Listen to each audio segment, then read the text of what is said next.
Good morning everyone. बच्चों, आज हम इंडेक्स नंबर कैलकुलेट करेंगे weighted average of price relatives method से। बेटा, इसमें डिफरेंस क्या है वेटेड एग्रीगेटिव मेथड से?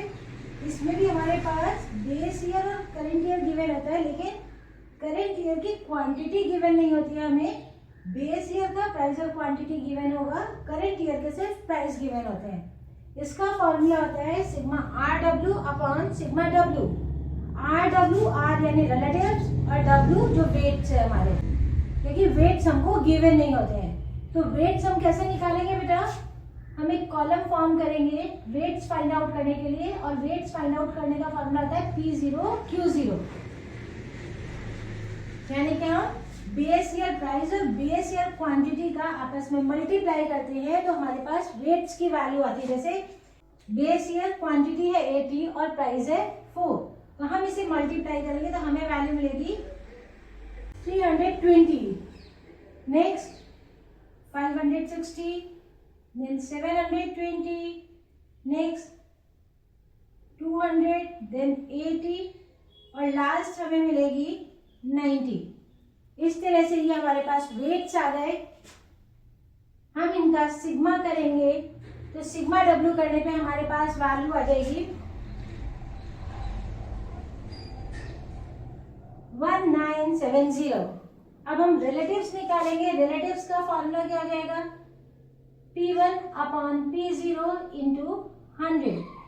जैसे कि हमने simple average of price relatives method में रिलेटिव्स निकाले थे, वैसे ही हम इसमें रिलेटिव्स निकालते हैं बेटा।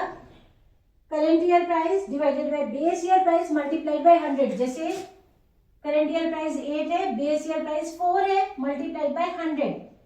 तो जब हम डिवाइड करके मल्टीप्लाई करेंगे 4 टू 8, हमारे पास क्या वैल्यू आई? 200।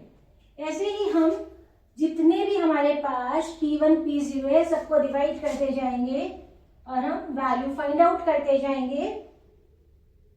हमारे पास वैल्यू आ जाएगी 200, 175, 150, 125, नेक्स्ट 250 एंड लास्ट इज 200। ये आर की वैल्यू आई है हमारे पास। वेट्स हमने ऑलरेडी कैलकुलेट कर लिए। अब क्योंकि फॉर्मूले में हमसे सिग्मा आर डब्ल्यू कह रहे हैं, तो एक कॉलम और बनेगा जिसमें रिलेटिव्स और वेट्स का हम मल्टीप्लाई करके लिखते चले जाएंगे तो हमें आर डब्ल्यू की वैल्यू मिलेगी। जैसे 320 मल्टीप्लाइड बाय 200, तो वैल्यू क्या मिलेगी बेटा हमें? 64,000। ऐसे ही हम सबको अलग अलग मल्टीप्लाई करते चले जाएंगे और हमारे पास इनका प्रोडक्ट आ जाएगा। जब इनका प्रोडक्ट आ जाएगा तब हम इनको आगे फिर ऐड कर देंगे। अभी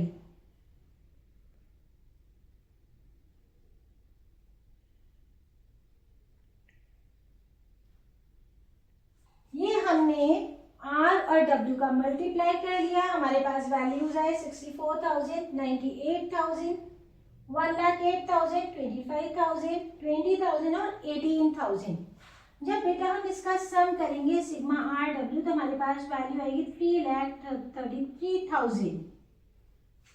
सिग्मा आर डब्ल्यू की वैल्यू है 3,33,000 और सिग्मा डब्ल्यू 1970।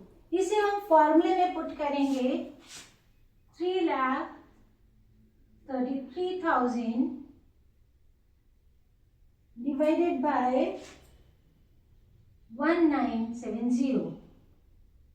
जब हम 3,33,000 को डिवाइड करेंगे 1970 से तो हमें वैल्यू क्या मिलेगी? 169.03, जो हमारा weighted average of price relatives का आंसर हो जाएगा। Concept is clear? Okay, bye bye बच्चों।